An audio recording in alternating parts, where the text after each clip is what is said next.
چین کا semi conductor chips کی برآمدات پر امریکی پابندیوں کے نئے بل پر سخت رد عمل کا اظہار۔ بیجنگ نے خبردار کیا ہے کہ امریکی ایوان نمائندگان کی جانب سے منظور کیے گئے بل عالمی سپلائی چین کو درہم برہم کر سکتے ہیں۔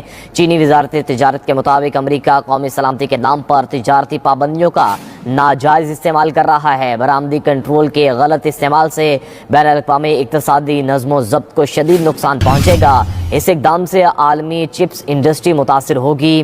بیجنگ نے واشنگٹن پر زور دیا ہے کہ وہ تجارتی پابندیوں کے ذریعے عالمی معیشت کو غیر مستحکم کرنے سے گریز کرے۔ چین کا سیمی کنڈکٹر چپس کی برآمدات پر امریکی پابندیوں کے نئے بل پر سخت رد عمل کا اظہار۔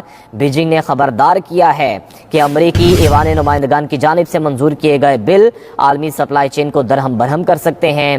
چینی وزارت تجارت کے مطابق امریکہ قومی سلامتی کے نام پر تجارتی پابندیوں کا ناجائز استعمال کر رہا ہے۔ برآمدی کنٹرول کے غلط استعمال سے بین الاقوامی اقتصادی نظم و ضبط کو شدید نقصان پہنچے گا۔ اس اقدام سے عالمی چپس انڈسٹری متاثر ہوگی۔ بیجنگ نے واشنگٹن پر زور دیا ہے کہ وہ تجارتی پابندیوں کے ذریعے عالمی معیشت کو غیر مستحکم کرنے سے گریز کرے۔ چین کا سیمی کنڈکٹر چپس کی برآمدات پر امریکی پابندیوں کے نئے بل پر سخت رد عمل کا اظہار۔ بیجنگ نے خبردار کیا ہے کہ امریکی ایوان نمائندگان کی جانب سے منظور کیے گئے بل عالمی سپلائی چین کو درہم برہم کر سکتے ہیں۔